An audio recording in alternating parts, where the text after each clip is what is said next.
Hello, everybody. How are you doing? Just need to see if we can get the cameras working. Here we go.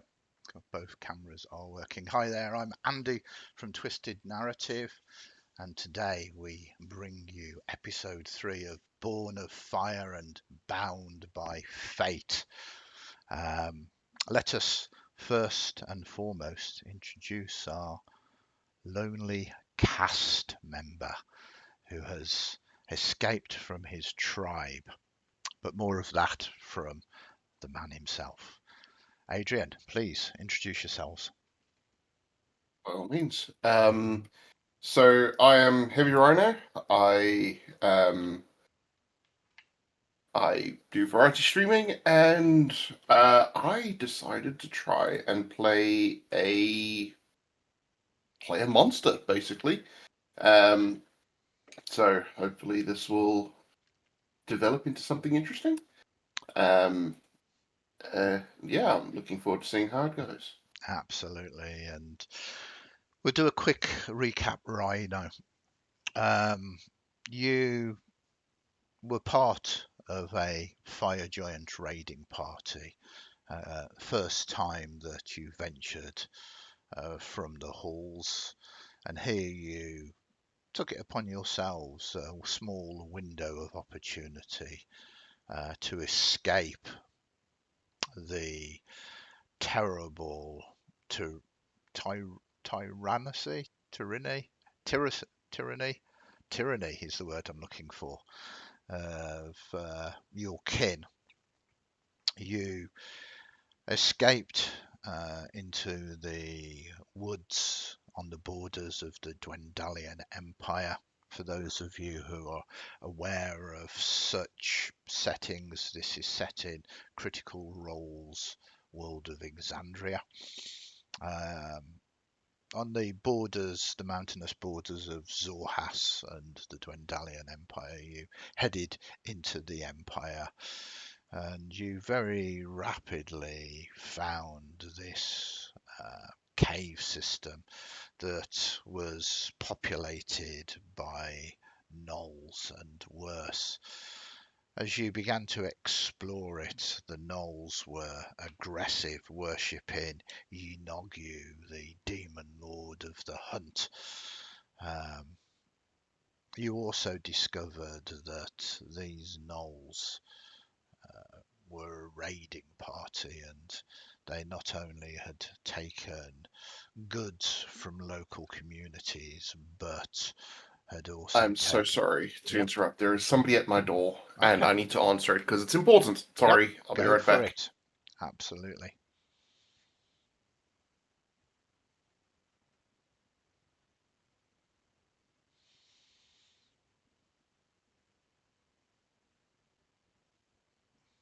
This is real life. So, let me quickly sort of mention we're doing a number of what we call narrative solo games. These are one or two players and a GM, and it allows players to explore scenarios, settings, and various things that are more difficult to do with larger groups. They are bespoke adventures. And Rhino was interested in playing, in effect, a fire giant. Not overly a playable race in 5th edition D&D, and we had conversations about perhaps doing a narrative solo game. We are now on session 3, and Rhino is back. Sorry, I need to get a receptionist for when we do the stream so I'm not interrupted. Real life is always more important, obviously. I was just explaining the process of narrative Hmm. solo and how we decided that it's perfect fit for you to play basically your concept of being a fire giant. Hmm. Um, so if we crack on with the recap, you Yep. managed to confront the chieftain of the Knolls, defeating him very cunningly with um, the help of a troll that you had intimidated to work along your side. Obviously, trolls huge hatred and fear of fire, and you very much leveraged that. All of those, all of that action can be seen in the previous videos, either on Twitch or on our YouTube channel. You can sort of check those out in the links that I'll be putting to this video once we have finished. So if you do want a proper full-on recap, go and watch those first before you continue with this. We are hopefully doing this weekly, every Friday, starting at 10 o'clock British Standard Time. So come and join us live or watch us on catch up. So, Rhino, or should I rather say Scrap, which is the name Yep. of your character. You defeated the chieftain, a horrible worshipper of Yi Nogyu, imbued with demonic power. The fight was tough. You leveraged the help of the troll who has now left, having done what it had promised.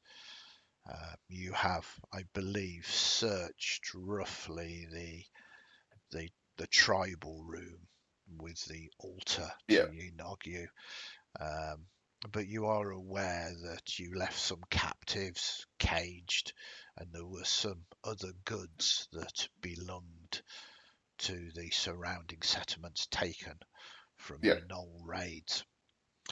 So, what would you like to do first? So I've tidied up the area for the bodies as much as possible. For the sort of main shrine area, I have destroyed said shrine, as far as I recall. Yeah. I would like to make my way to the prisoners. Okay.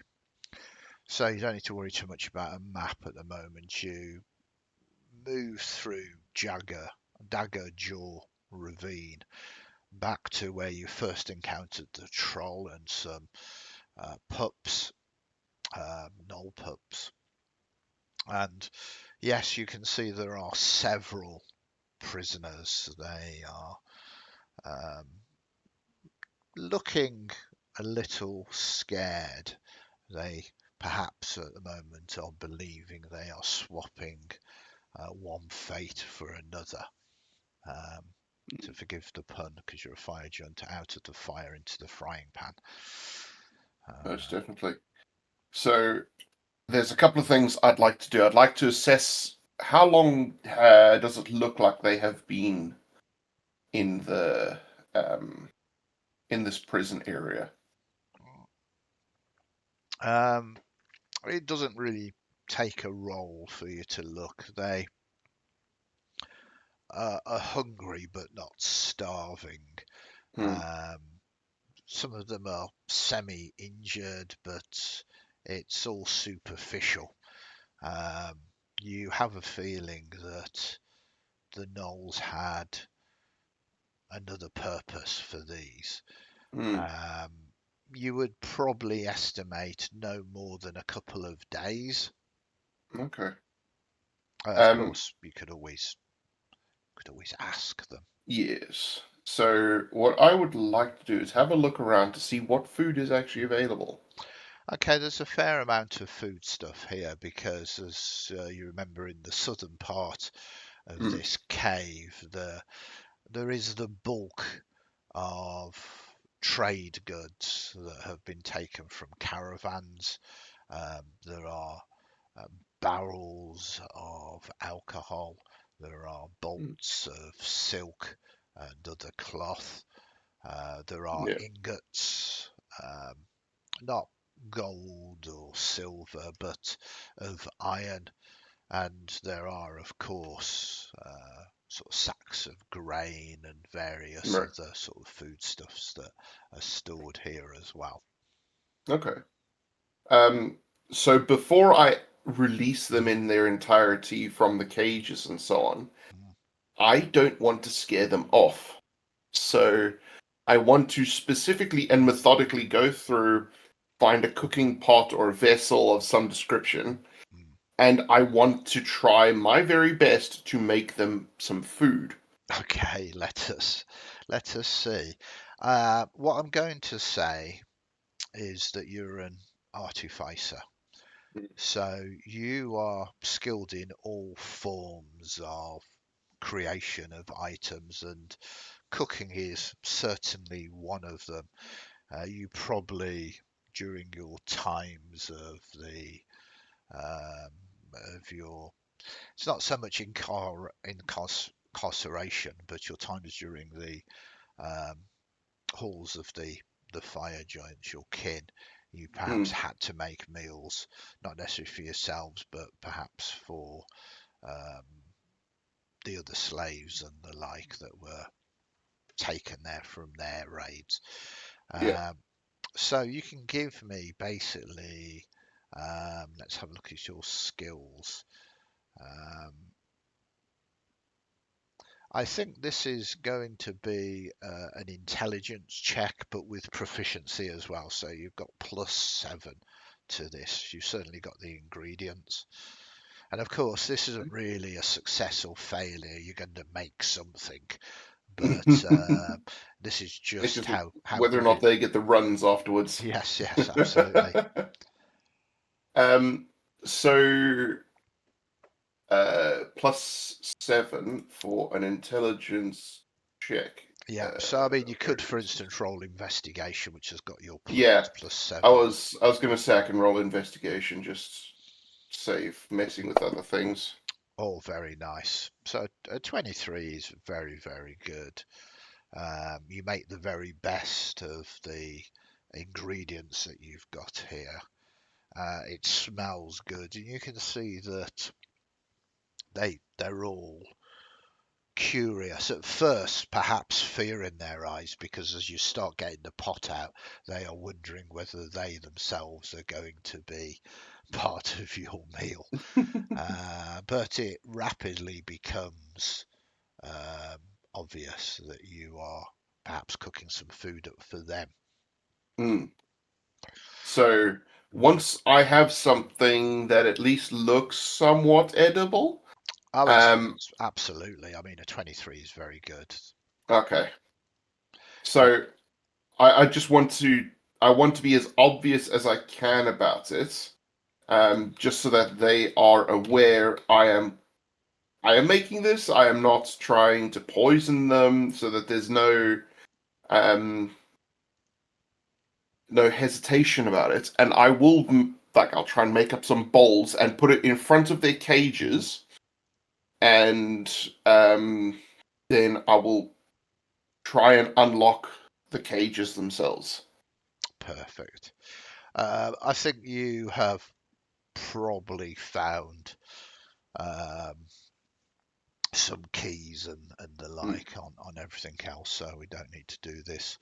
There are, because you know I love my NPCs, 8 captives here, all fully fleshed out. So the first one to sort of make a move is a dragonborn male, bronze dragonborn, kind of in his mid 30s.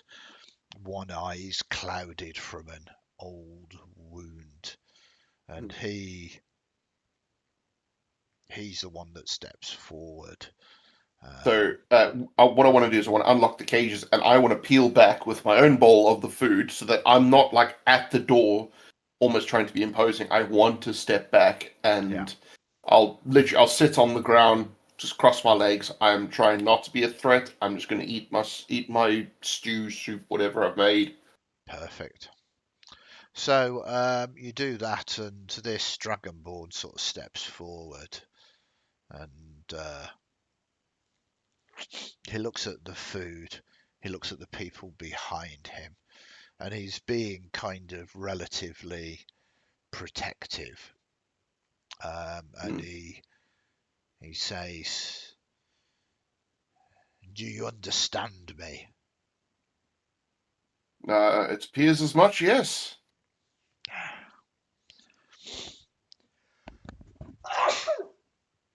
Excuse Bless you. me. He says, "My name is Ashbrand, Vorik Ashbrand. Are you friend or foe?" I am friend as much as I can be. I mean you no harm at the very least. It is obviously difficult to know, are we friend together, as I don't know your intention. You may well still hold animosity in general from your current situation, which is entirely understandable. Um, I I do not wish to harm you or inconvenience you in any way. I have slain your captors, and will hopefully be able to secure this area a little bit better going forward. He sort of nods, and before he can turn to sort of say to the others that he thinks it's okay, um, a young halfling sort of pushes past him, probably only about 14 years old. You can see that she is actually a twin, and the other halfling, boy, is kind of more in the shadows.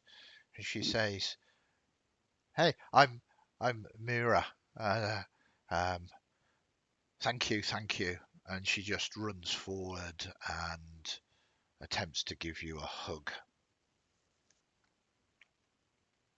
Um, I will carefully put down the food and gently, aware of the size and potential heat, um, and just give her as much of a embrace as I feel comfortable with, which is possibly a little bit awkward, Mm. as it is not common for Scrap to receive overt affection. And she says, thank you. Who's You're very this?" welcome. And she, Please, have some food as well. "Yes, yes. Come on, everybody. It's fine. He's not going to hurt us. And there's food. Look." And she starts eating the food. "It's yummy too." As she does that, seeming to show no real fear at all, uh, maybe that will lead to her very rapid death at some point. You see the others a little bit sort of looking awkward now, as this 14-year-old um, halfling basically was braver than all of them. They come out. There's a human, late 40s, broad shouldered, missing two fingers on his left hand. Absolutely an older wound, and not what um, was done by the Knolls. Uh, he introduces himself as Harrick Mossborn, lumberjack and uh, wood shaper. And then there's a half elf female, early 20s, with copper hair and a scar along her jaw, which fundamentally looks like that is more recent. Um, she introduces herself as uh, Talon, Talon Greenbook, herbalist's apprentice. Then there is a dwarf, old, short, soot black beard, deep laugh lines. The name's Brun Oakmantle, carpenter, bridgewright. Mira, the halfling girl, introduces Kel. Uh, they are the Thorn Whistles. They are the niece and nephew of the innkeeper of a local settlement. Then you have met Vorik Ashbrand, who says he was a former soldier. Then there's a tiefling female, pale bluish skin, silver eyes, and curling horns. She says, I got caught up in the raid. I'm not actually part of this settlement. I'm a wandering bard. You can call me Esme Willowfen. Then a gnome, male, wiry, with honey-scented beard and burn marks on his arms. The name's Fennel Brightroot. I'm a beekeeper and mead brewer. And last but not least, another human, female. Strongish frame from quite obviously years of labour, in her late 50s, and she introduces herself as Selka Dawnrest. She has a farm on the outskirts of Emberroot Hollow. Sorry, what was she? Sorry, Her name is Selka Selka Downrest. Dawnrest. Dawnrest, a farmer. And it seems that, Human female was that? Sorry. yeah, human female. Sorry, I'm just writing down all the people I've met. Absolutely. And for people who are watching this either now or sort of on catch up, I mean, this is an actual play. This is an actual game. As you can see, the game unfold in real time. So the players will be taking notes. So Rhino, or rather Yeah. Scrap, you have sort of, I mean, I said 8, but there's technically 9 because there's a couple of twins as well. They all Yeah. seem to be from this settlement called Ember Root Hollow. You have conversations. Oh, it's a beautiful place. It's only about 2 hours from here. We got unlucky. Yes. What happened that caused the unfortunate imprisonment of yourselves? Oh, well, quite simple, really. The gnolls, a huge pack of them, came out of nowhere, and we are aware of wild beasts in the forest, but um, we was not expected an entire raid from gnolls. We No. are simple folk, and we didn't stand a chance. Some of our number perished in the fight, and we got taken. Others fled, understandably so. Yes. Definitely. Well, uh, I hope that I've taken care of all of the gnolls in the area, but I will be trying to keep an eye out on them. It might be an idea that this cave system be cleansed in a more thorough fashion than what I have been able to do, to potentially prevent further incursions from preparing themselves here. I see. Well, yes. I mean, we could help if you want. Hopefully, those that survived the slaughter um, have returned to the village as well.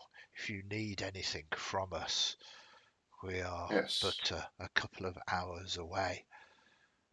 Well, that would be greatly appreciated. I'm afraid there is definitely work that is needed to be done in these particular caves already. I may have caused some damage myself in rectifying the situation of your imprisonment.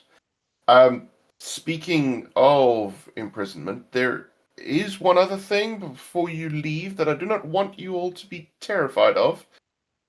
There is a rather large hyena just as you're leaving. It'll be on your left. Don't worry too much about it. Just calmly walk past. It's chained up. It should be fine.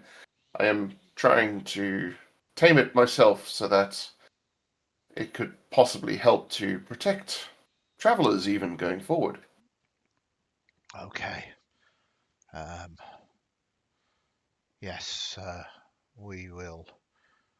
It sounds terrible, but if you say it's safe, then Uh, we will. if needed, I will make the final decision on it. But uh, an animal is its nature. They don't always have a choice on how they are used, especially if they are beaten into submission, as it appears this one was. Um, but your caravan that was raided would. It was actually a village, a Oh, settlement was apologies, raided. your village. So yeah, they've got this settlement that is called Ember Root Hollow. Hmm. But there's also, you can see that there's goods here that Yeah, are quite obviously not from their settlement, from yeah, other caravans and the like as yeah. well. So I want to be open to. I'm not sure how to do this in character, so I just want to Yeah, explain my intent, yeah, perfect. and then we can work from there. So I would like to not be seen as a dragon and sitting upon my hoard of treasure that I have now acquired. Rather, I would like to see if there is a way that I can ensure that the people get their goods if there are like specific things that are theirs, but I'm unsure how to do that No, specifically. that's perfect, and you quite reasonably say um, fundamentally your settlement seems to have suffered greatly under here. Mm, Anything that is from your settlement, feel free to, you know, yeah, take, yes. and you will share the supplies here with them. This Mm, also works in your favour as you suggest that, which is kind of what you did above the table. mm. Um, they eagerly say that is most generous. Um, and likewise, Well, if you wish to visit our village, or if you wish to trade, we can send people here to do so. Um, yes, I think that would be good. I don't want to. I do not wish to scare the village or villagers, or for that matter, get caught up in something on my way to the village. It might be that I need an escort, so and that the, the, the, I'm the forests are dangerous. mm, well. It's more protection from misunderstanding, I suppose. Ah, I I wouldn't see. I wouldn't want to be an envoy of peace to be attacked in a misunderstanding that I am somehow, well, as you can see, like my kin. I am Yes. not. Would it help if we spread the word that you are a friend? Yes, please. Um, I I have the name of Scrap. That is what was given to me. Um, I I have um, I have no ill will. I myself have been imprisoned in the past, and it is not a pleasant experience for certain. But hopefully, we can build on this, and it will be it'll be seen as a good thing that we met, regardless of the circumstance. Indeed. The tiefling, the bard, Esme Willowfen says, I will take your tale from village to village, and I will sing your praises. Um, You have my thanks. the first to speak with you, the soldier, says, I need to give you a warning, though. Um, these gnolls were not acting alone. I overheard them, and during my time on campaign, I picked up a smattering of their language. We were not destined to be sacrificed. We were not destined to be food. They were waiting for others to come here to collect us. We were to be sold as slaves. You might have some visitors come to collect. I don't suppose you heard anything of timelines at all. We were due to be fed and watered. This is why you found us in not the worst of conditions. Hmm. So my gut feeling is perhaps within the week, but I couldn't really tell you. My knowledge of their tongue is not brilliant. No, the advice and information is appreciated regardless. Um, I suppose I should gather up what I can from here and make my way away from here. Um, if this Yeah. this this area isn't going to be safe, I will have to move on again. Wow, I mean, that is up to you. I would happily stand by your side against these envoys of these slave lords. We could Hmm. send them packing. It seems, well, if you do not have a home, it seems a shame for you to have to abandon this. But Yes. obviously, the choice is yours. Yes. It does have multiple benefits to it. Um, I could set up quite a workshop here and make. I could make things and turn this area into something for good. Um, I suppose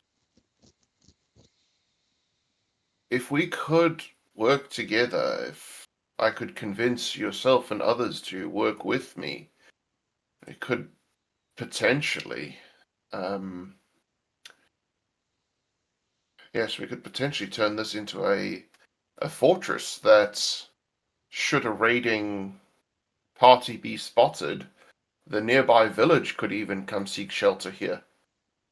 I mean, that sounds good. The woods are dangerous. Um, any envoys could not make it here because of dangerous creatures within the woods, or uh, I mean, gnolls are not known for their good dealing, shall we say. Yes. So there could be a number of ways, but it does seem that more and more raids are going on throughout the settlements of this area, and whoever are these slave lords, as they are called, they seem to be gathering large numbers. I don't believe that this is the only incident. No, certainly not. Um, hmm.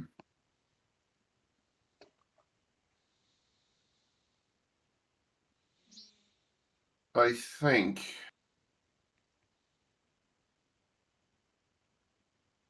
think we should rest for now. Everyone, I wish for you to gather your strength, and you need to be ready so that you can travel and return home at some point. But any who are willing and able to help, I would greatly appreciate any assistance in securing and fortifying this area. They all agree. So you do settle down. I'm going to give you the benefits of a long rest anyway. Thank you. There you go. Um, so there's a little bit of a sort of montage now as we go into some downtime activities. There's a few things I want to do or need to do. Yeah. There So are a few things that disgust me that need uh, to resolve. yes, just let me describe the sort of downtime activities. Sure. So there's lots of things you can do, certainly in a narrative solo sort of game as downtime. Anything that you do want to do um, results in us creating what we'll call a clock, which is basically a circle with segments in, and it takes you a certain amount of time or resources to fill out one segment. Once all Mm. the segments are completed, um, you have succeeded with that downtime activity. Downtime activities can be anything from training, which is improving skills or gaining additional talents, to crafting, creating items, to improving dagger jaw ravine with numerous potential upgrades. Um, so, do any of those catch your imagination? Yes, very much so. Okay, so let us listen to what you have in your mind as an ideal, and we'll break it down into mechanics for this Yeah. downtime activity. You do have a clock that has already started, which is the envoys arrive. Mm. So you can have multiple clocks at the same time for different things. Um, some of them will just tick down as you fill in other of the clocks, if that makes sense. Yeah. So, Okay. Uh, so I would very much like to no longer have to use a human hide quiver and bone arrows and bone longbow. I would like to find a way to, um, yeah, even if it's a matter of I would purchase, improved weapons from the nearby settlement, because obviously the villagers that I've rescued will hopefully have knowledge of, absolutely. yeah, So, let us break this down a little bit. Resources first. So, the spoils from Dagger Jaw Ravine are the items that don't particularly belong to the settlement and mm, everything else. You can utilize and you can trade, which you basically do. The settlement itself is only 2 hours distance, yeah. um, so you can, I believe there was a cart at the front as well yeah, that was still in working order. So, absolutely. So as you cash in all of your goods, you are going to gain a total of 300 gold pieces. So you can add 300 to your total I'll do it for you. Oh, So thank you. I you're on appreciate that. 332 now. Excellent. This gives you some coin, and the coin, the gold pieces, it's very fluid in the game that we're running. It doesn't necessarily mean gold. It can Yeah. mean that amount of resources, that amount of Yeah. building equipment and the like. Yeah. Could be bars of iron or Yeah, something of an equivalent value. exactly. Hmm. So the first thing that you wish to sort of get hold of is a bow and some arrows, no doubt. Did Yes. you want to purchase anything else from the settlement Yeah. while you're there? Yeah. So So let us do yeah, this. there's a few bits. So in my inventory, I've classified a few things as to be sorted.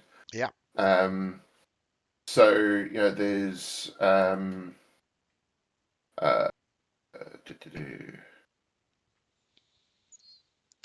So stuff like this, which I reckon there are some things that will be long term things to resolve, Okay. and other stuff that'll be shorter term. Okay. So Um, let let so us let us focus on the shorter term for the moment then. yeah. So I would like to see if I can fix up and speak with Brune Oakmantle Yeah. to see if they would recognize the silver comb that is engraved with dwarvish runes Yeah. to runes, sorry, to see if they can identify those. Okay. So oh, hello. That was sorry, I missed that. A new follower. Thank you very much, Matt Plays, for following us. I hope you are enjoying us going through the downtime for here. Really appreciate the follow. Um, so you were looking at the dwarven. I'm just trying to find it on your character sheet. I can drag it into the party No, sheet if I've that got it. helps. The Okay. tarnished silver comb engraved with dwarven runes. I've got it Yeah. here. So yes, the dwarf that you have rescued can easily recognise this. It's a nice beard comb fundamentally. The runes are non-magical, but fundamentally they say, "May your beard always be untangled." Hmm. Um, it's a it's a nice item. It's Yeah. worth a small amount of coin um, to anybody really. It's a very nice sort of comb. Yeah. So the hope with that is to spend possibly in the evening whilst we're discussing things, just polish that up. On the first day, as I personally have cleaned silverware. It can take some work, but if it's not too tarnished, you can tidy it up quite nicely. Um, so I'd like to sort of clean that up so I could potentially sell it, Okay, seeing as it's not of any okay. particular magical So value. if you move it across to the party sheet inventory for things to be sold there. Yep. So you are going to clean this up. So I Yeah. am going to start you one of these clocks now, which is sorting all of these bits and pieces out, cleaning them up Yeah. and trying to get them identified and Yeah. selling them off to gather even more resources. Yeah. I'm going Uh, to move the all the things in that are to be resolved. yeah, perfect. So I'm just going to quickly move those over, which isn't very helpful for the people on the stream. I apologize. You can't quite see what I'm working on. No, it's a lot of them are hideous items that you have gathered from this null settlement. Um, There is all sorts of weapons made from their victims. Mm. So um, there are some things that I believe I unlocked the iron coffer, didn't I? You did? So lockable iron coffer, Yeah. um, which I'll probably use that to store. So it'll be mine, but I'll use it to store like any coinage or so on. I'll hide that somewhere, Okay. um, so that if I've got any coinage and such so I'm not traveling with all of it at once because somebody could quite readily pickpocket you and so on. And obviously, from Yeah. historically speaking, anything you have on you can easily be taken from you. So I would hopefully know Absolutely. how to hide things quite well. Yes, and just to cover that, um, there are a number of sort of dagger jaw ravine upgrades that you can Mm, actively do. The way that these upgrades work is um, there are 5 different tiers of them, and each tier gets progressively stronger. The tiers kind of represent the concept of common, uncommon, rare, very rare, and legendary, and they become progressively more expensive to upgrade. yeah, Mentioning a safe place, you can create a vault in Dagger Jaw Ravine. A basic one would be 50 gold pieces worth of resources. Um, um, and then you could obviously upgrade it. It goes from 50 to 500 to 5,000 to 50,000 to 500,000 in terms of cost of resources to yeah, upgrade. Each one getting substantially better than the others. yeah. Other things you can do in your ravine for tier ones, all of these are 50, is the Ash Forge, which is a smithy and foundry, Hmm. Beast Pens, which is for animal training and mounts, the Yeah. Ember Hall for resting up and sort of receiving and doing deals. Then there is the Spiral Watch, defensive lookout. There is the Bone I've not been Mark. able to type all of these fast enough. Would you Sorry, mind starting again? yeah. Sorry. So there's the Vault, which is your storage.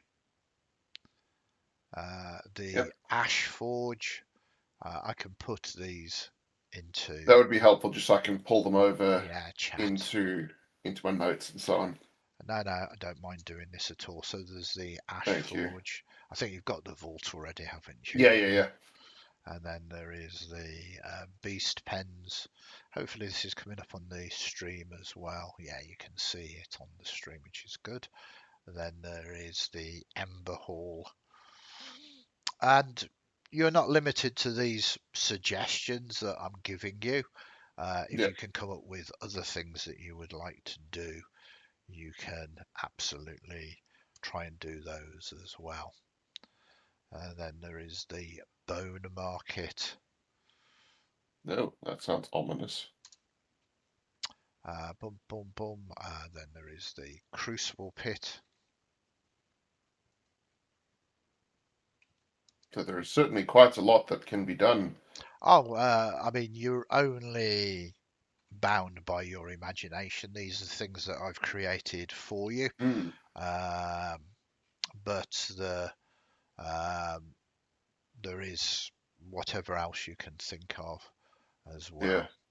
But this is one of the great things about the solo games is you can do it in your own time. yeah. Other players are not, looking for their spotlight moments. And of course, there was the Vault too. Yep. So Uh, those are all the concepts that I've tried to cover a lot of bases. Um, the better tier of these locations, the better gear, the more benefits you fundamentally get when you do things within them. Yeah. Okay. Well, I will keep that up there because it's so I'm making a separate note specifically for the upgrades. So I have created the safe. That's going to cost me 50 gold, is it?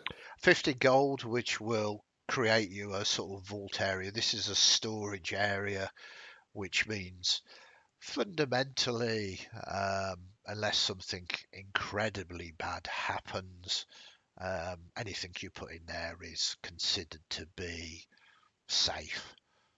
Cool. Uh, Greater advances within your vault gives it sort of magical protections from divination, the Yeah. ability to store greater quantities, etc., Mm, etc. okay.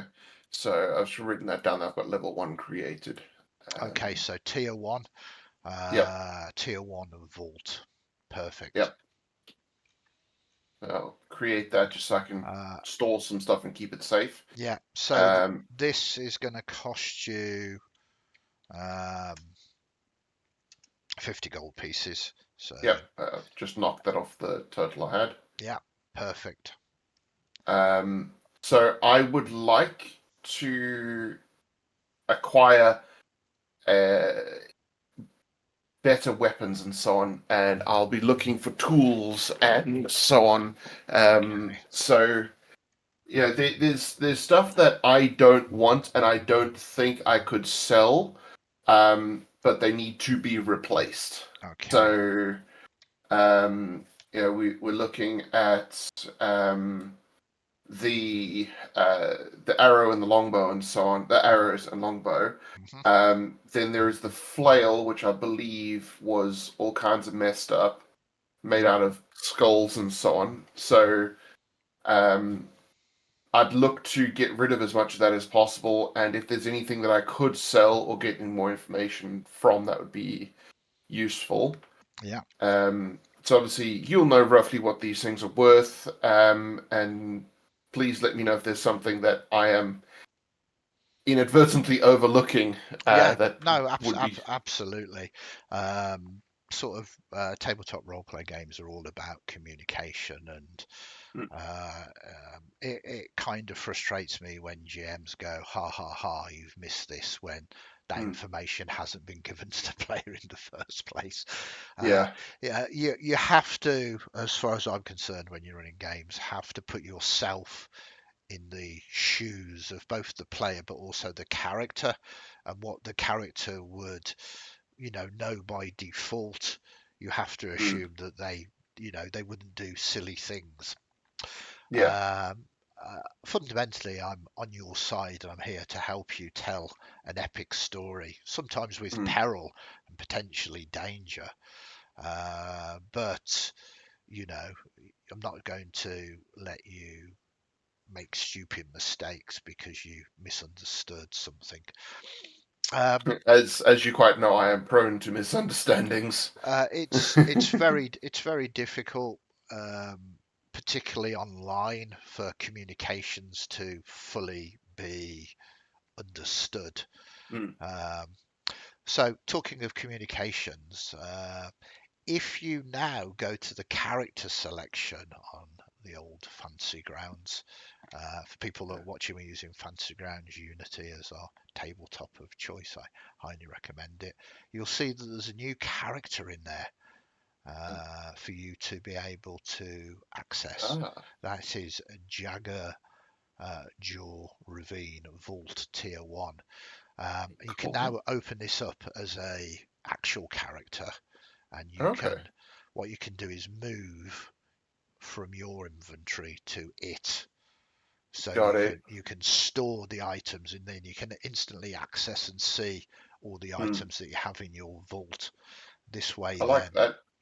and we can create one of these for each of your Mm, um, upgrades, basically, and we've got a record of the upgrades and what tier they are now. Um, a lot of downtime this session, but it's important because it means that you're actually building your base of operations. Yeah. Okay, so Sorry, something weird is going on. Right. Sorry, it looks like if I select uh, different things, different characters, my your favorites across the bottom are sort of changing. So I got concerned for a second that I'd lost my that's okay. favorites. All right, cool. So, So anything you want to pop into your inventory for? yeah, I'm just having a look. See, so for the moment, what I'm going to do is I'm going to move Nullfang and the Scourge of Yunogyu Yeah, because I don't like the. I don't want necessarily those on me at all times yeah. because I want to work on those. Yeah, these are without doubt, for those of you who missed the previous streams, these are corrupted null weapons. They have power, but you don't particularly want to lean into that power. Mhm. But being an artificer, you could perhaps extract or utilize some of that magic that is within them to create other items. So this is why you are storing them perfectly. Yeah. And I'm going to put in 200 gold pieces, Yep. um, just so that I don't have so much loose change on me. I just want to keep it safe, you know. Um, so Nullfang and Scourge of Yunogyu are the two long-term goals that I was talking about earlier. Perfect. That they need work. I don't know how exactly we're going to do that, but I know that they need work to resolve. Yes. Um, and I think, sorry, I'm just looking at the upgrades. I think the first thing I would like to do is work on the on defenses. So I would like to be able to secure the environment as much as possible. Um, Namely, like the front entrance, I don't want it to be like blatantly open. I would like to put up some kind of fencing or a wall or gating or something like that. And I was also thinking that I could potentially speak with who was it? Brune Oakmantle Yeah. and ask if they would be willing to assist in the reconstruction of the bridge that was destroyed, Yes. as well as hopefully working alongside and helping me to make fortifications and so on to the front and sort of start working on the uh, it's not the spiral watch because it's not a lookout yet. It would be, something to some kind of defensible. Um, hmm So you don't so much want a watchtower as more of a um, sort of uh, sort of gated type defense, yeah. sort of So a yeah, portcullis or the exactly. like. Yeah, yeah. So looking at physical defenses rather than just a visual lookout point, if that makes sense. Yeah. So a lookout point obviously would give you, you would see danger coming and Yeah. would be forewarned, but you actually want a barrier. Initially, yeah, I want to be able to protect the things, and then after that, I'd be looking for the defensive lookout point. Yeah. So So I'm thinking hunker down, then look out, and then we can look at sort yeah. of improving defenses to then improve um, the internals, because there's no point in building the forge and building this and that the next thing if people can just walk in through the front door. Yeah, yeah. No, this is why I said it's also open to you as a character to customize this. Um, how does the Moor Gate, a barricade and kill zone, uh, sound for I your? like that. Yeah, Um, Moorgate. Hmm. so, Uh, yeah, I have multiple ideas for how it would work. So I'm looking at the map at the moment. At the very front, have a funnel into effectively a kill zone in that initial area, with potential points for crossfire. So I could work alongside. Um, what's the name? Ashbrand. Um, the former soldier or possible ally, so we could work together um, to sort of fortify the environment. perfect. So I've created the Moorgate. It is going to be tier one. It's still going to cost you 50 gold pieces. Yep, I'll take 50 Uh, gold out of the vault. mhm. And it is created as another area within your base. Um, Excellent. Obviously,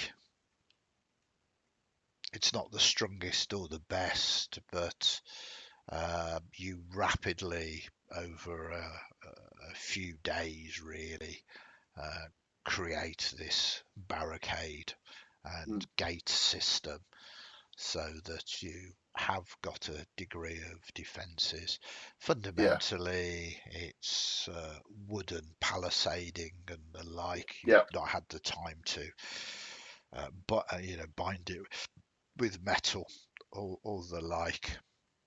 The next upgrade will be obviously 500 gold, and it will yeah, physically get better. If it does get attacked and destroyed, you can always rebuild it again, but that yeah, will cost you an extra 50 gold. yeah. Uh, So, can now that I have a defensible front, mhm, can we? Uh, sorry, I'm just thinking. Brain is not braining. it's okay. There's a lot going Can on, a lot of yeah, moving parts. can I now see what money I can make from the items in the party sheet, with the hope of getting a new set of longbow, arrows, and possibly, well, definitely a quiver, and some new weapons. Absolutely.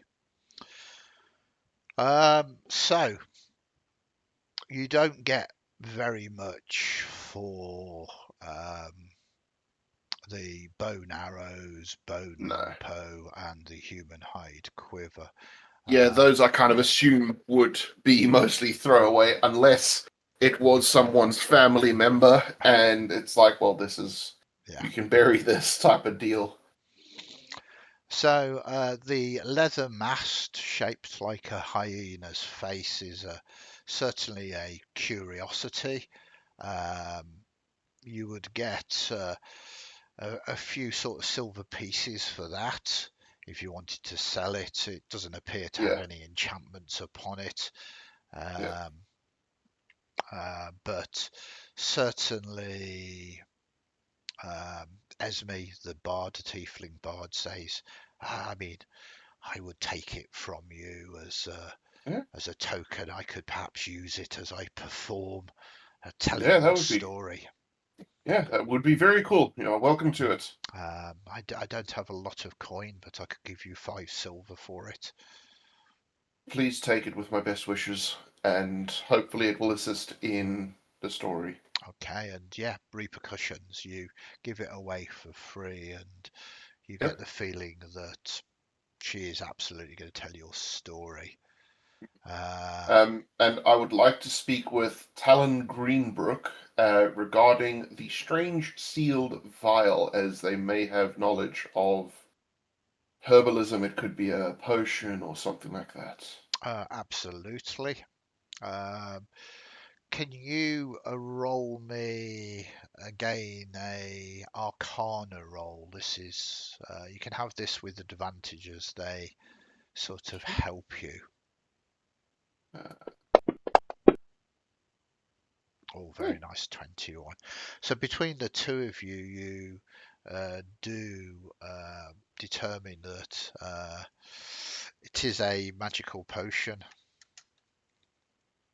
cool. Um, and what I like to do with these, not throwaway treasures, but random treasures, is lean Hmm. into old school sort of play. Um, so um, this could be good, it could be bad. Roll a d8 and we will find out what it does. Number Right down the 3. middle. Yeah. This is actually quite nice. This strange thing is not a typical potion. It's what's called a iron root infusion. Hmm. It's earthly, bitter liquid. If you drink this, you gain +1 armor class for 10 minutes. That's an incredible amount of time in combat. But your Yeah. speed is actually reduced by 10 feet during that time. So a little So this bit. is good for hunkering down to defend an area, basically. Yeah, yeah. Um, Fundamentally, it in effect kind of, you know, you go full on Colossus from the X-Men as your skin yeah. magically turns to sort of iron, but you lose a degree of mobility. Cool. Do you have an item for that, or should we I jot am it down? just about to No transfer worries. the strange sealed vial into the iron root infusion item. Okay. So you can drag that back now. So what I'm actually going to do is I'm going to store it in the barricade and kill zone, Perfect. and I will talk with Ashbrand and say, look, if things start getting dire and we need to lock down and defend the place, and I'll sort of show him like I have created a little sort of concealed panel in the side, as you know, an artificer would likely be able to do. It's literally just a side door. Yeah, Um, and this will be effectively the potion store, which hopefully going forward I'd be able to get health potions and other such things like that. absolutely. Um, so basically, your first aid box in the kitchen, you know? Yeah, I mean, you spent 50 gold creating this location, and this location has things like that in. They're not brilliantly secure. That's your vault, Yeah, but it certainly has this utility that you can do this yeah, kind of thing in.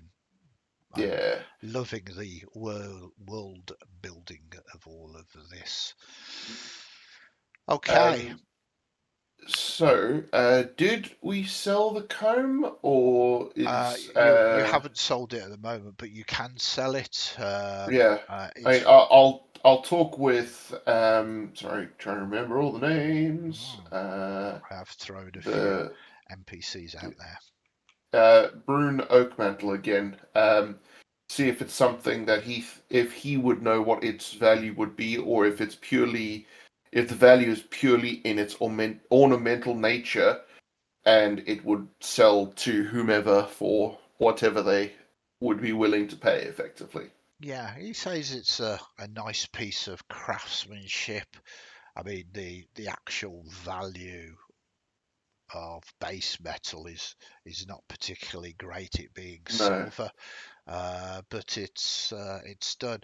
I mean, he says if you could find a dwarf who has a degree of vanity, you could probably get up to 10 gold for it. Um, okay.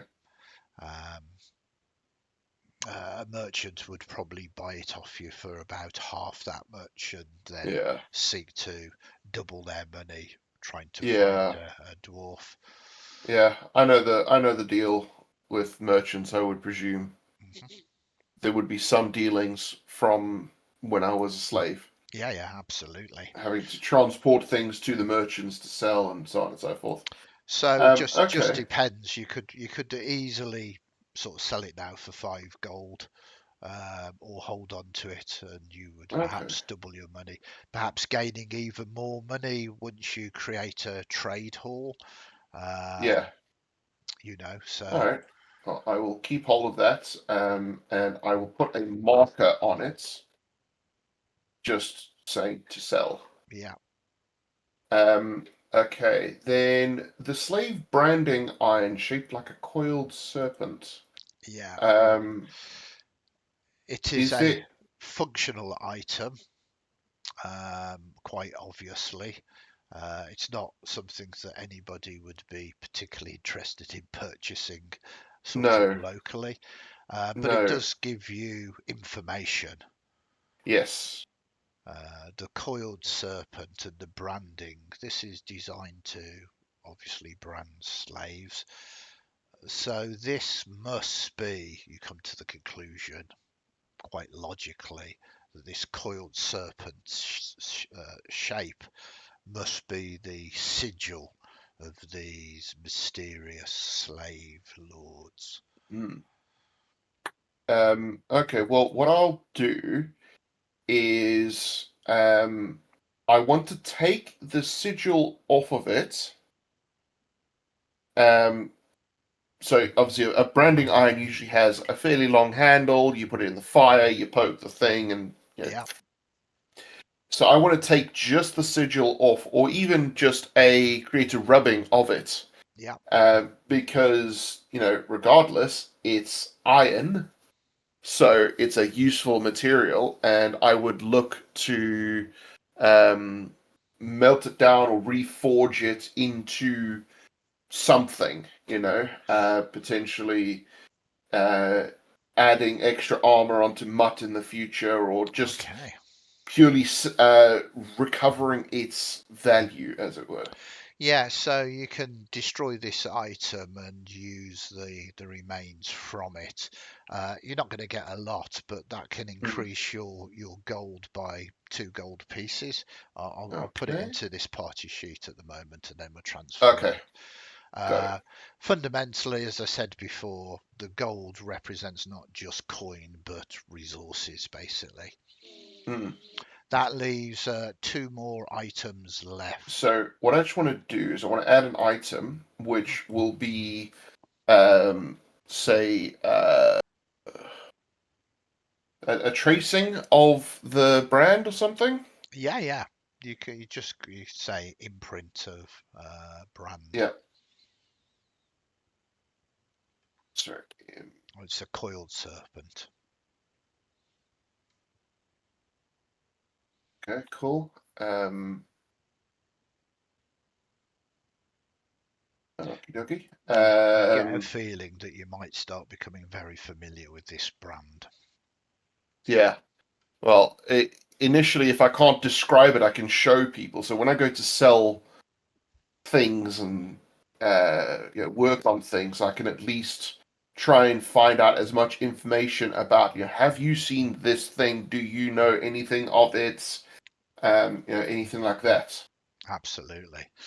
Um, because you are very, very, in your backstory, Yeah, anti-slavery and slavers. So this is yeah, this is quite a nice plot hug and direction. Quite yeah, obviously, they are causing suffering in this area as well, and yeah. maybe this is the reason that you have found yourself here, fated. Quite possibly, yes. So something I would like to look into. Sorry, first thing, how much longer do I have to prepare for the oncoming attack or so on? Not so much an attack. I mean, as far as you're aware, it's an envoy come to collect the the slaves. It's not like they're coming here to initially assault you. You don't know. I mean, the clocks have been ticking with everything you've been doing, the building of the vault, the building of the moor, Yeah. and 3 days so far have passed. They was reckoning that it'd be sometime during this week. Um, so it could be any time over the next 4 days. Yeah. Okay. So I've still got a little bit of time to investigate and resolve some things. The vial of quicksilver and the wand of silent screams. Are Yeah, these things I should be keeping hold of just above table? Because obviously there is knowledge in game that, sorry, in the world of Exandria that I would potentially yeah, know yeah. versus stuff I just don't know out of game. Yeah, both of these are potentially useful items. The vial of quicksilver ink is fundamentally it's a composition of sort of mercury and ink, Hmm. and it's used in magical scripts of writing. So if you were trying to enchant something, this would be a useful component. Ah, And then the wand of silent screams fundamentally only has 5 charges.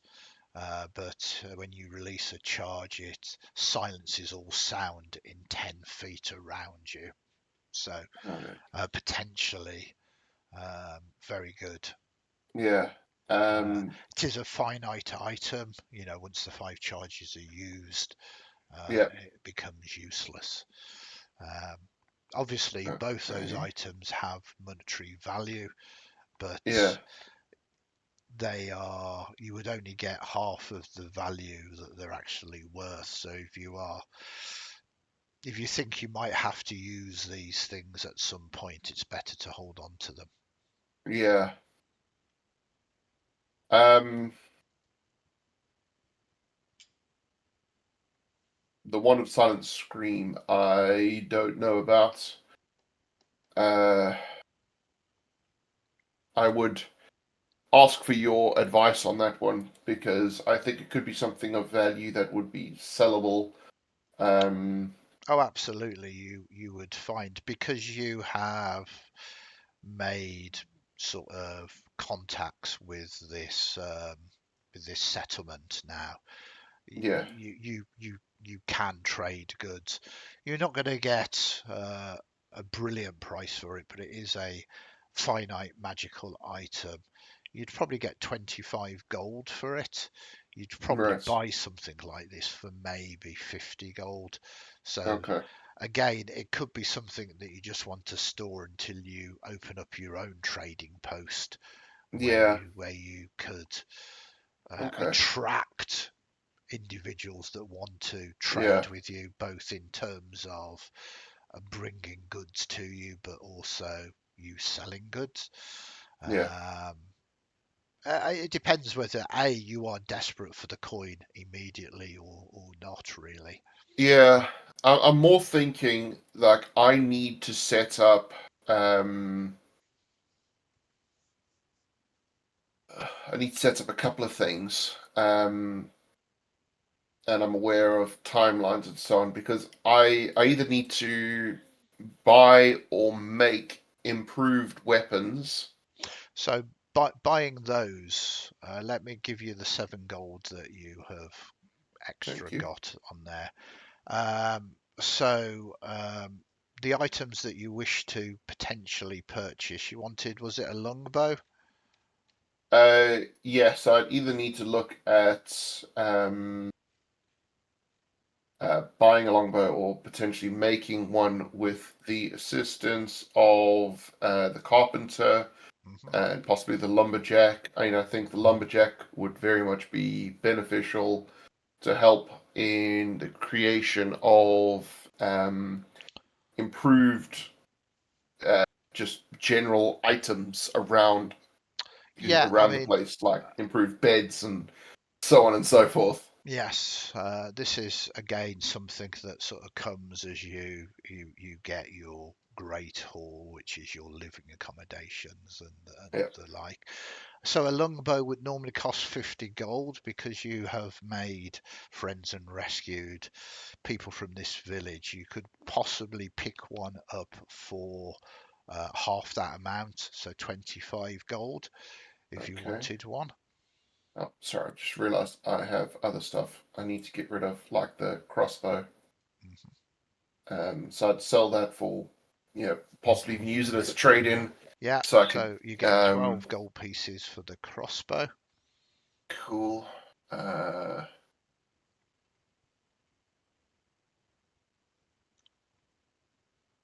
okay. Yeah. So I need improved weapons, and I'm unsure of the best way to do that. I mean, fundamentally at the moment, there's not much you can do other than get these basic weapons from the village. Yeah. Um, you can certainly do this. Um, Long term, you are an artificer, so you do have the ability to put enchantments upon things through Yeah. just generally being an artificer. But truly long term, you need to invest in a smithy and potentially Yeah. an artificer's workshop. This will improve the abilities that you've already got and give you the Yeah. abilities to uh, do much better things like extract magical properties, be able to Yeah. transfer them, and everything in between. But it's very difficult to do everything all at once, of course. Just want to say a big 100%. thank you and shout out to I think David144 for the follow as well. Really appreciate it. Cool. So I've got my light hammer, which I've infused with +1. Um, I am looking. So I'll tell you what I'm looking for, and we'll see what we can work with, what I can possibly make. I don't know how long these things are going to take to make. Um, so I would be looking for a melee weapon, Hmm. um, a shield, Okay. and a ranged weapon. So, okay. Did you take the? Did I put a longbow in there for you? No. Okay. So, So, because I haven't purchased it as yet, and I'm not sure what the best options are. okay. So a longbow would be 50 gold. Um, There's you. excuse me. Apologies to everybody on stream that caught that there. A shield is sort of 10 gold pieces. Again, you could probably get that at half price for everything that you've done. And what kind Yep. of melee weapon did you want? I am not sure. Uh, I'm just looking up the options. yeah, yeah, that's fine. Uh, This, folks, is what you get when you run away from your homeland without any gear. Suddenly, you are scavenging about. You have been sort of battling with a few lump hammers at the moment rather than yeah. anything that is really designed for combat. And now's your sort of opportunity to pick up a few Mm, of these items. yeah. Um, and I'm always a fan of a halberd and so on. Uh, Mm, what type of artificer are you? You're a battlesmith, aren't you? yeah. So I'm Uh, battlesmith. So so I, I, uh, I believe that a battlesmith can use all sorts of weapons anyway. yeah, I believe it's just all basic.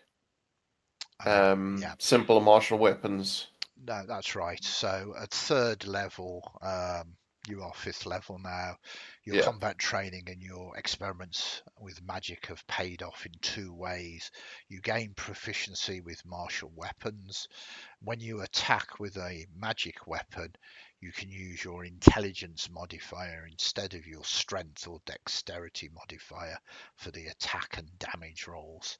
Hmm. Um, Uh, uh, so so, I'm just yeah, looking what skills and abilities I have. the only thing to bear in mind, which I sort of know that you know, but it's worth reminding you because you did mention halberd, is a shield is redundant if using a two-handed weapon. Yes, yeah, yeah. I'll say I personally am a fan of a halberd. Yeah, Um, uh, sorry, I'm just looking up the different weapons. that's okay. Um, I'm not. I'm looking for best bang for your buck, effectively. So if you have a recommendation, that would be appreciated. It matters little. This game is not about optimization Yeah, because it does not matter what you are using. We're not talking about power builds here, and there's anything no, particularly wrong with it. What, with it particularly being a narrative solo game, is what you think looks and feels cool and right for your character. yeah. Do you see having like an oversized smithing hammer, therefore a That's forge literally what hammer? I was thinking. I was thinking of a warhammer. So you can, if you wanted to use a shield, a warhammer is good. If you Yeah, wanted to really power up, then you could go for a two-handed maul instead. Um, yeah. and again, you don't have to worry about optimization. No, Um, I'm just trying to. I'm trying to work with the character with what they would do. Absolutely. And I think having replacing the light hammer with a war hammer or something, because then I can move more materials Yeah, when yeah. hitting things and so on. And I have Um, absolutely no issue with you using your war hammer as a smithing hammer as well. You know. yeah. Uh, So so I'd also look to sell the light hammer for the likely 1 gold that it's worth. yeah, I mean, it might be worth you storing that or using it in your Yeah, eventual smithy and everything else, yeah, really. I'll put the light hammer in the vault. For the smithy. Hmm. Um, and yeah, I've got a club as well. That's probably not really worth much. So I'll get rid of the club.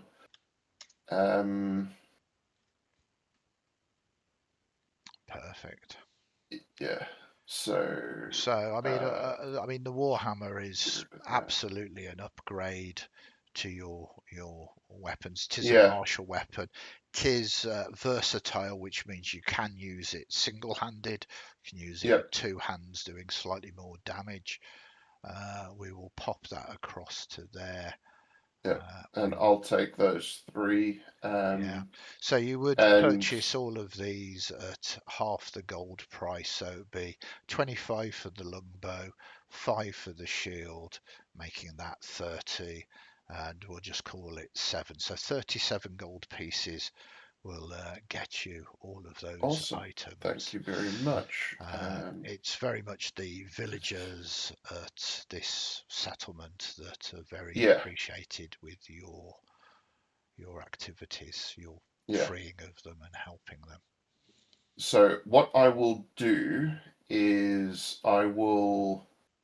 Uh, I'm not sure if it's going to fix my AC automatically, so I just want to move things around so I can make sure it is doing what it should be. If It's you it's equip the not. shield, you have to go to your inventory. You have to change it to equipped, and that will Yeah, it then was. have So your armor class Now has it's gone gone up. up. Yeah. Okay. It's not just Sorry. so much as it being in your inventory. You actually have to turn it Well, so now. it was showing equipped, so I had to unselect it from being equipped to then equip it again. Yeah. But your armor class That's all has good though. improved by 2 now, which is very good, giving you a Certainly is. very reasonable 18. You've equipped the Warhammer as well, which has come Yep. through to here, and the longbow. Yep. Um, And I'm going to modify the Warhammer with my uh what's it called? your Sorry, I've got them. artificer infusion That's the to one. make I it forgot them. magical. Yep. Now, we have just learned that if you are wielding a magical weapon, you can use your intelligence for your attacks. Ah, So, because you've made the Warhammer magical now, what we can do is if we go to the cog here, yeah, um, I'm not sure how to modify it myself. we can turn that to intelligence, and Cool. you gave it a +1 bonus as well. Yep. Um, so that should be the attack should be that, and we turn that to intelligence as well, and the bonus here for that. So you have suddenly powered up as you spend time um, thinking about maybe a smithy or whatever, but Yeah. with the scant knowledge that you've got, you take this Warhammer, you inscribe some runes in it, and it flares with your uh, power of an artificer. And Yeah. because of that, you can now use your mind to guide this hammer. I don't mean necessarily magically, but you know where to strike. You know Yeah. where to do the most amount of damage, and this gives you +8 to hit and an extra +5 to damage. Very cool. Mm, that's spicy. I like that. All of Uh, this does take time, and we are now in the danger area. I Yeah. didn't so much lie to you. I said within the next 7 days.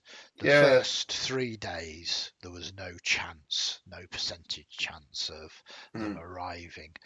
But you have just gone into day 4, and this is where we start making rolls to see whether mm, they arrive. So there are 4 days left. If you would like, so I'd like you to be your own doom. If you would like to roll us a d4, if you get a 4, they have arrived. okay. 2, so they don't Yay. arrive. We move to day 5 now. At the end of day 5, we will roll a d4, but we will add 1 to it. And if the result is 4 or greater, they will have arrived. So you know you've got another day ahead of you, Yep. potentially before they turn up. Right. Okay, so I want to try and give myself an advantage now for spotting anything, and I will now look to create the spiral watch, All right. likely with the help of Harrick Mossborn, the lumberjack, Mm, Brune Oakmantle, the carpenter, and anybody else who might be willing to assist, and okay. who is obviously still around, because I presume the twins have gone back to their home, or Yeah. I presume in all of this we will have transferred all of the goods back to the village that they came from, and sort of reunited people, and there's likely going to have been some interactions. Trying to explain this great hulking beast over here is actually a friend. Yeah. Oh, absolutely. As I said, it's only about 2 hours journey between the two. So quite a lot of the time, the villagers are just staying in their village, slowly but Yeah, surely rebuilding that as well, as it was. mostly destroyed by the Knowles raid. Other Yeah. villagers are returning to it, but because it's only 2 hours travel journey time, they can come and give you some help as well. Awesome. So you want to create, this is going to cost you quite possibly your final 50 gold pieces here. I still have 150 in the vault. Oh, very nice. So So, the vault already paying for itself. So this will, well, yeah, this will cost. Did you take the 37 off for the? yes, I Yeah, did. perfect. I very much like to pay my debts as swiftly as possible. I totally understand this. Uh, So I've just taken off 50 for the spiral watch. yeah, okay, and you can see that I have just created that for Yeah. you as well. I'm just going to change the name of this to Vault Tier 1 so that we can see all of these things happening. Okay, again, it perhaps takes you the entirety of the day to construct this. It's not Yeah. perfect, but it is very much a um, high sort of stone ledge crowned with a rebuilt watchtower of scavenged timber. Um, you can set fires here if you want to at night to ward off unwanted Yeah. visitors. Um, you can use this to potentially spot trouble perhaps hours before it arrives. Uh, you also potentially once per um, sort of week can potentially spot an approaching opportunity from afar. Not necessarily something that is coming to you, but you can use it to look out for, oh, there's a merchant caravan coming through, Hmm.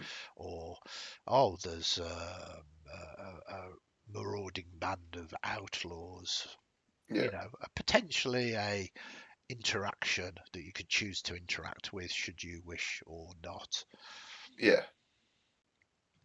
So it has those uses. It does need to be manned though. So Yeah. um, So that was going to be my next query is who all is wanting to stay? And with that in mind, whilst doing the trading and the like, I'm probably going to have to buy rations and food and so on. well, you have what you have on you at the moment, but Yes, I have uh, 8 days worth of food, but if there's obviously one other person there, I have to split the food, you know? there's that, of course, and you can't forget the hyena as well, No, definitely not. which is also going to take up supplies. Yep. So, yeah, there's a lot of moving parts, but you have next opened up another mechanic in narrative solo, which is sidekicks and hirelings and henchmen. So there's two different types here, although I've mentioned three different types, but hirelings and henchmen are more or less the same thing. So a Hmm. hireling and henchman, these are individuals that you will pay coin to on a daily basis. Uh, hirelings fundamentally are skilled workers, individuals that can do a trade, perhaps help you with a smithy or your Got it. artificers or something else. They're non-combatants but have a use. Henchmen are sort of your guards. Again, Yeah. you pay them a daily wage. If you fail to pay them the daily wage, um, they fundamentally leave. Yeah. They don't really get any better, but they serve a purpose. You can get different tiers of hirelings and henchmen as well, each Yeah. costing substantially more to do. Um, And then there's sidekicks. Sidekicks are pretty much like your steel defender. They do increase in skill um, and experience, but they take a share of um, your rewards, in effect, gold that you find and everything else. So Yeah, they are substantially more useful and will absolutely be able to do things that hirelings and henchmen can do, but they're also happy to come out on adventures with you. got it. Um, Obviously, you are somewhat limited at the moment to who you can choose from, but Yep. that doesn't mean that you can't actively try and seek out sort of specific hirelings, henchmen, or Yeah. sidekicks. So, how does any of that take your fancy? Fundamentally, you're in control of this. So Yep. any of the NPCs that you have currently sort of come across, you can offer them basically work. Um, the only one, well, sorry, two amongst those that are potential to become a sidekick, if you were looking for that, Mm. is Vorak Ashbrand, the former Yep. soldier, and Esme Willowfen, the Wandering Bard. All of the others are happy to be hired as hirelings, basically. These Yeah. are people that will help you Yeah. amongst your base. So effectively, they have repaid their debt of my saving them, as it stands. Yeah. That would have been like the initial help with tidying up and whatever. So Uh, what is their price? I mean, it's sort of as an unskilled hireling, it is 2 silver a day. A skilled fighter, a skilled hireling. Well, I mean, I'm talking about tier ones at the moment, so tier Yeah. ones would be 2 silver a day. There are 10 silver to a gold piece. Okay. And um, Vorak, are they skilled?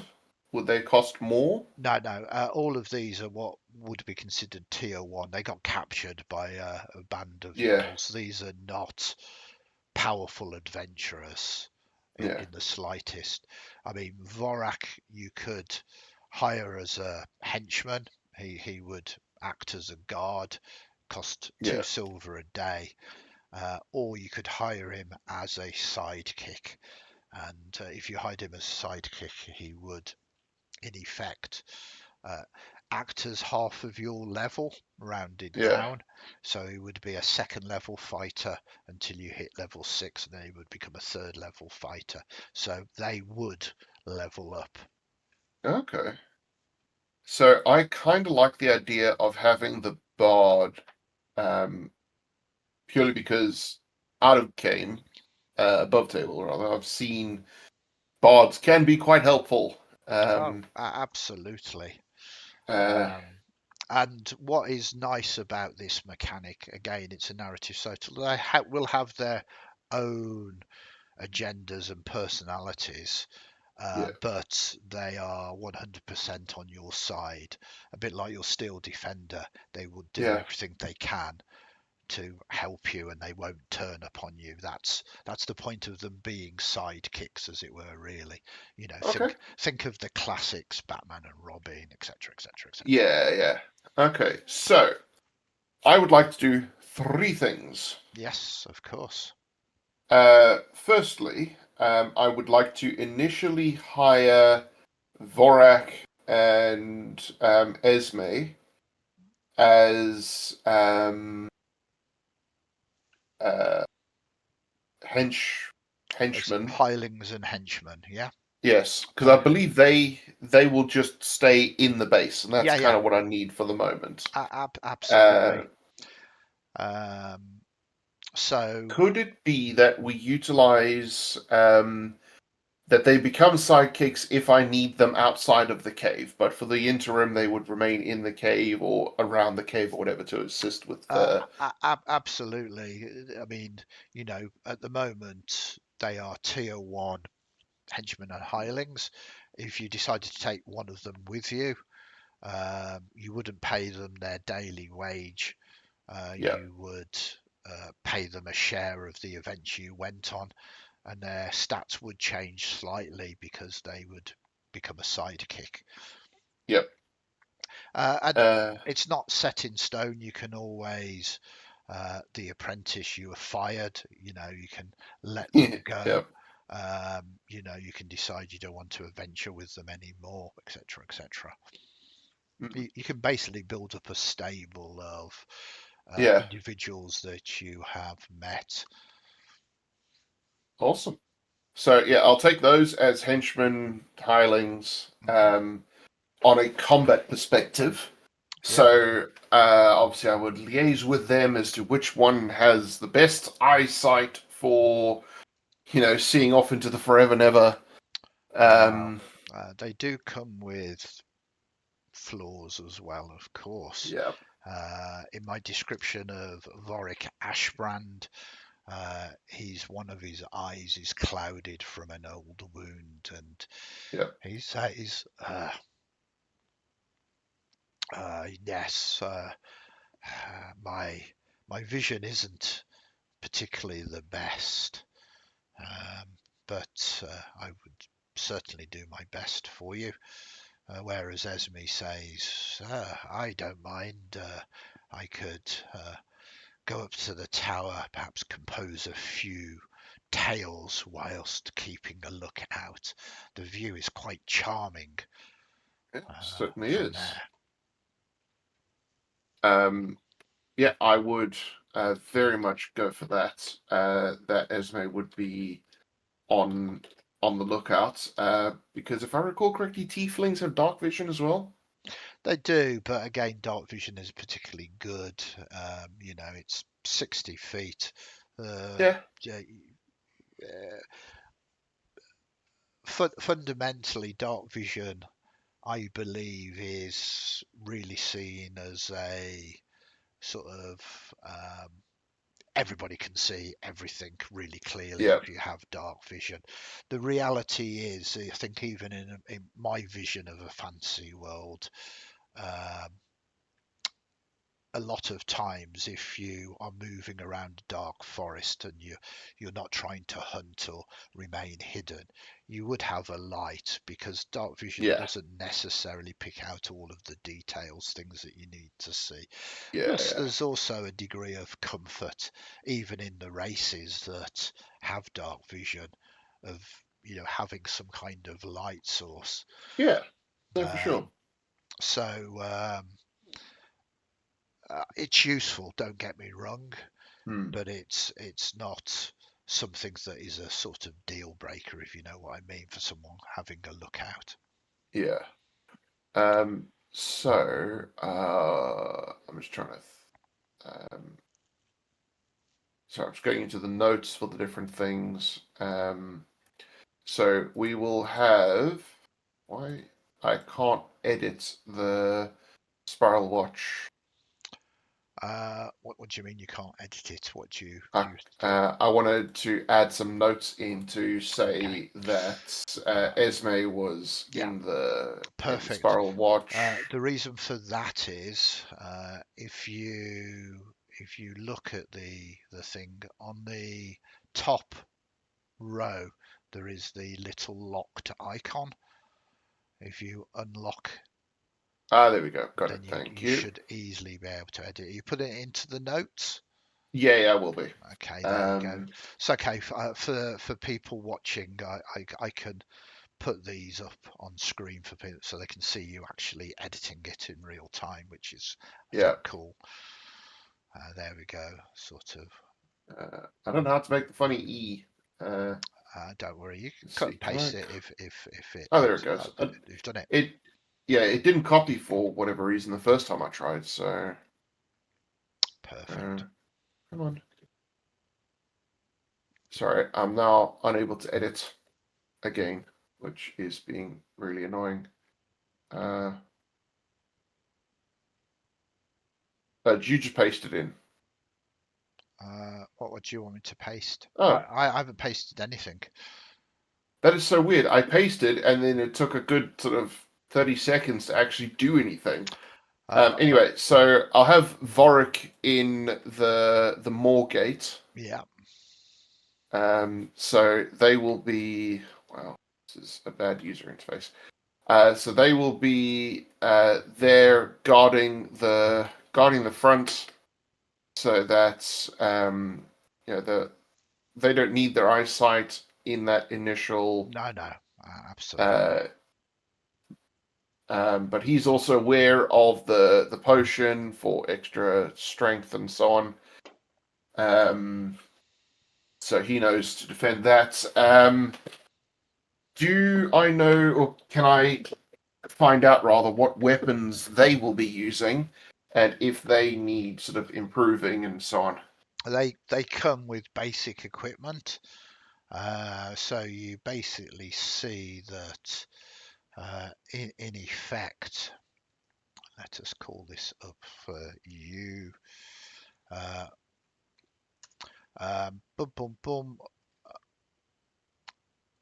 You see that um, Vorik has basically a chain shirt and shield, and basically has a spear. Um, at a tier one, you notice that none of the gear is, particularly brilliant, but Yeah, gives them a relatively good armor class. Um, and you see that Esme fundamentally has leather armor, has a couple of, well, a short sword and a dagger. Um, um, although she says, I much prefer to use my words than my steel. perfectly understandable. In the event of a fight, I will take the front line, um, backed up by Vorik, if you're acceptant of that, and with Esme as our support from the rear. Hopefully, that is acceptable for everyone. Uh, of course, boss. Anything that you want. Excellent. Um, okay. So that's the first thing, was to get those two. Okay. Second thing, So have uh, you removed the 4 silver pieces? I can do so now.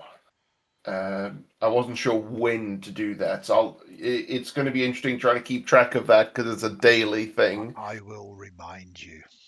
Thank you. Um, so I need to work on getting some more treasure so I can pay for more personnel. Yay, running a small business. It's very much what I like. This kind of improving your base, gathering kind of, help. Hmm, It prompts the need to go out and do things, yeah. Okay, so the next thing was I would inquire if any of the others have a need for work, from a non-combat perspective specifically. Yeah. So, Thinking along the lines of Talon Greenbrook yeah. could be a very useful person Mhm. for possibly creating balms and salves and such for healing. Yeah.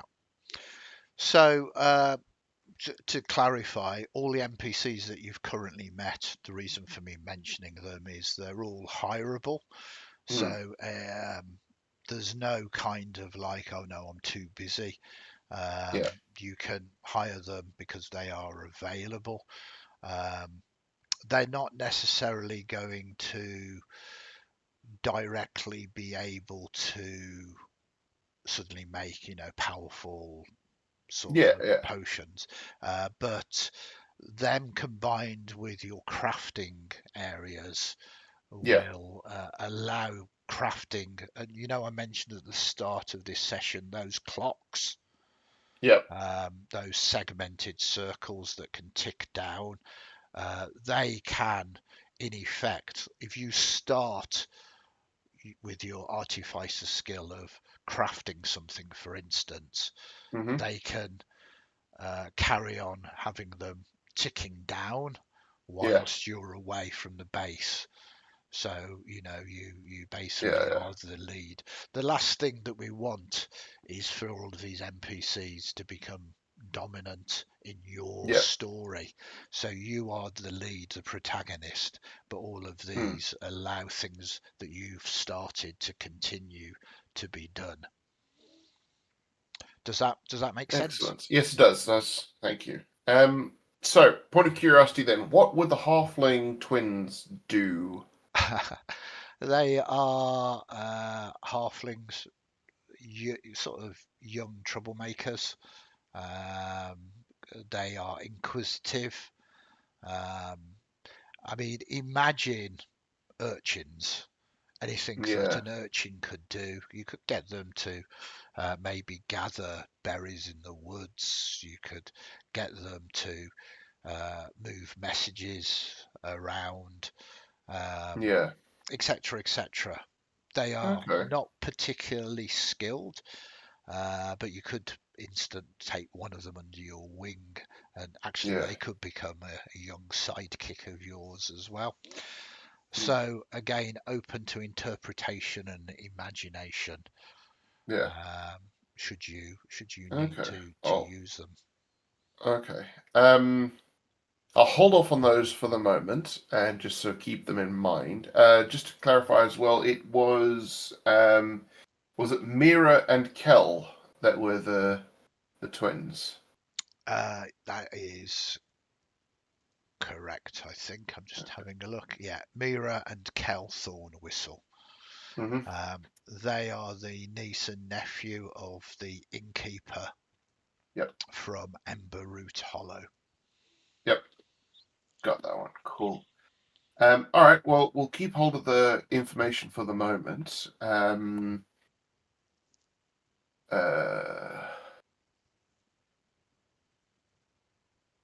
Because I'm not sure until I build up the upgrades what they can do Yeah, initially. that's absolutely fine. There's so many choices here. Yeah. Um, Uh, which brings me to my third thing, yes, which I don't know how long that's going to take and how it's going to work, but I want a giant hyena sidekick.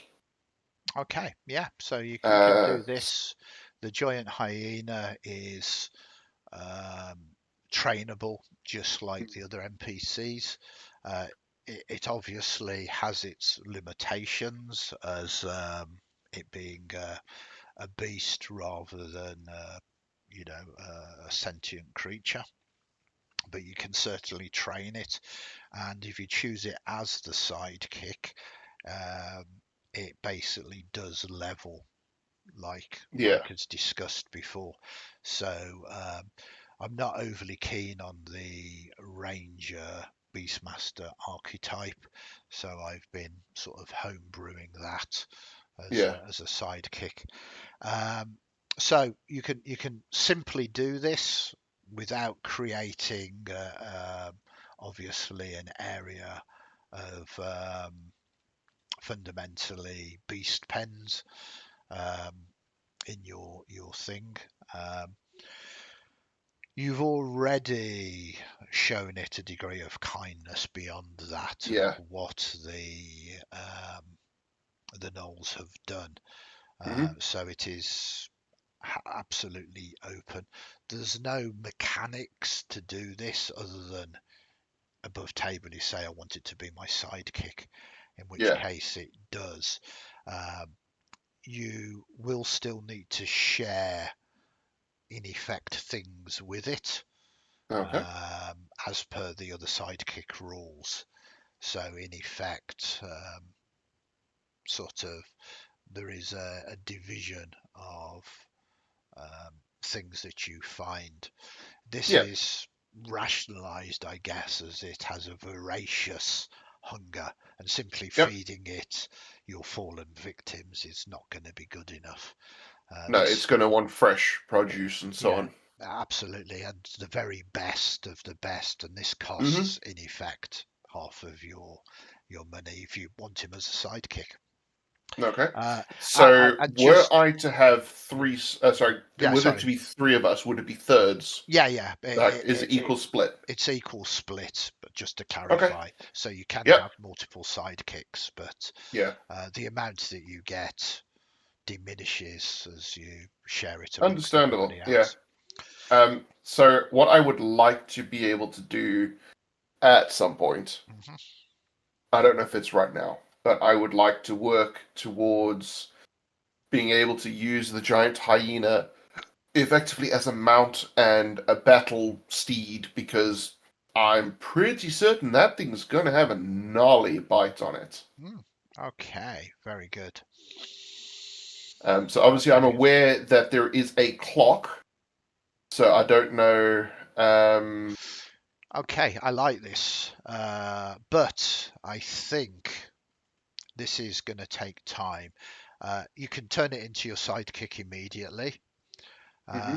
But what you are going to have to do is spend some time sort of training it to take you as sort of so you could mount it basically. Mm. It's large enough because you are a small sized fire giant to Yeah, be able to use as a mount, absolutely. Um, but yeah, this is going to take a little bit of training also. Um, one is presuming if you want to get all the benefits of a mount, you're wanting to have this saddled, yeah, and potentially you can add things like barding and everything else long yeah. term as well. Perfect. So I'm presuming to do this, I need to spend at least the 50 gold for the beast pens. You don't need to, but if you do that, you're going to get benefits that are going Mm. to benefit obviously this hyena. Um, so um, Yeah, it's going to be a much easier route for you, and the clock will be much shorter in yeah, your training of it if you have a tier one beast pen. yeah. Okay, well, let's. I think that's going to be the last before I do something else. I'm going to do a tier one beast pen, please. Okay, so before we bring the end of this session, which I've loved by the way, it's been very obviously a downtime session, Yeah, but those are you needed. it's not just that you have unlocked a lot of these downtime um, activities, which is Yeah, lovely to see. Okay, so I have created that for you now. The Beast Pens Tier 1. excellent. Thank you. That is day 5 over with. It costs you 50 gold for that. Yep. Can you at the end of the session roll another d4 and you add 1 to this if the result is 4 or higher? Uh, this evening you have, oh yes. Ah, So what a perfect way to end this session as Esme shouts down, uh, boss, looks like we've got visitors on the way. Uh, I think it might be the envoys of the slave lords. And then all do, right, do, lock do. it down, barricade it up.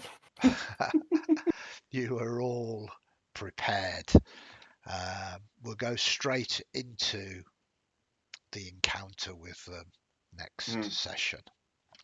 Wow, a lot got done. I'm just loving yeah. looking at all of the things that you've improved Yeah. across Fancy Grounds to your den. A great Yeah. improvement.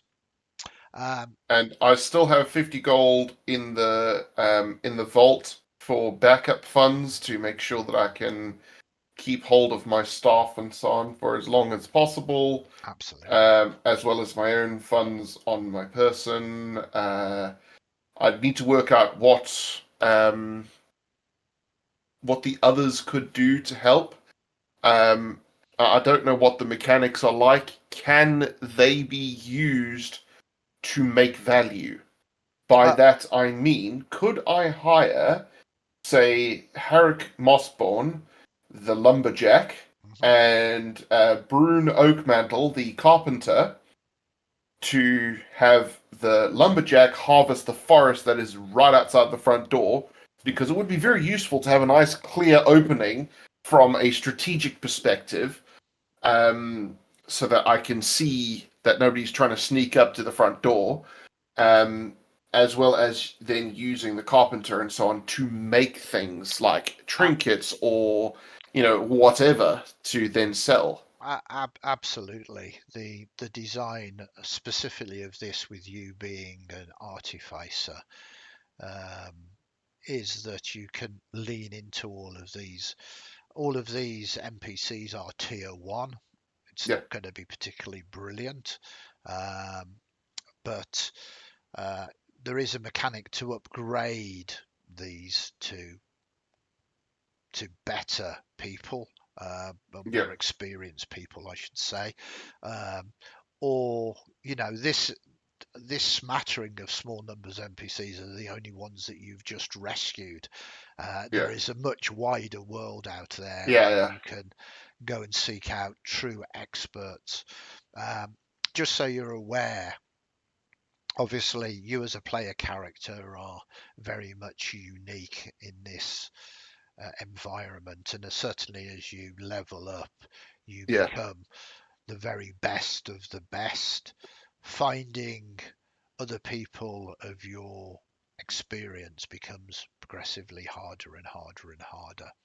yeah, Um, but there's lots to do, lots of different ways: yeah, adventuring, exploring, maintaining your new home, yeah, populating it with friends and workers, creating yeah, your own adventuring parties. Um, yeah, it is all to do. Uh, and of course, your own personal potential, which is finding out who these mysterious slave lords are and yeah, perhaps definitely. putting an end to their heinous activities. Yeah. I could sort of see the Dagger Jaw ravine being turned into a mini construction site. Not construction site. What's it? Artificer's lab, Yeah, effectively. yeah. So hire the woodworker and the lumberjack and all that sort of thing, and we can work together with the smithy. And obviously, I'd have to build the smithy. I'd have to build the bone market for trading and so on. Um, would the smithy also be the area that would be used for woodworking as well? It seems dangerous. I mean, the smithy is mainly for smithing, Yeah, yeah, but you could open up an area for woodworking as well if you wanted yeah, for lumber and all of that. yeah. So there's, as I said right at the start, those Mm, were just some initial suggestions. You can yeah, expand it, and yeah. in I could effect, just yeah, go ahead. whatever you invest in gives you Mm, benefits for that particular type of area. yeah, So, because I can see having a carpentry workshop alongside the smithy as well, very beneficial, because then we can start producing items, and as well as that, we can, with an improved carpentry workshop, have a improved wooden balustrades and all that sort of thing, oh, just to absolutely. increase the defenses It and increase everything overall. Yeah, it definitely all feeds off each other, and that's by design, basically. Yeah, excellent. Fantastic. Well, thank you very much, Rhino. I Yeah, hope you have enjoyed today's session. I really appreciate you being around. Thank you very much to everybody who has hung out, and we've picked up, I think, to sort of follow. So we really appreciate that. It certainly makes me very, very happy that you have liked. As I say, the idea of these sessions is obviously one for the entertainment of Rhino here, um, as they are playing the game, but also as a way of seeing different ways you can approach perhaps Dungeons and Dragons 5e and play it on a one-to-one basis, and how you can uh, look into different mechanics for such a system. So hopefully you have learned something or found something new that you can take to your own games as well. Um, Hopefully, if the stars align, we should be back with part 4 of this in 1 week's time, next Yep. Friday at 10 o'clock in the morning. Thank you very much. If you can, give us a follow and a subscribe. We really appreciate it. And we will catch you all in a week's time. Bye from Look me. to it. Yeah, look forward to it. And I'll catch you next time. That's Yeah. bye from me. Have a good rest of your week, everyone.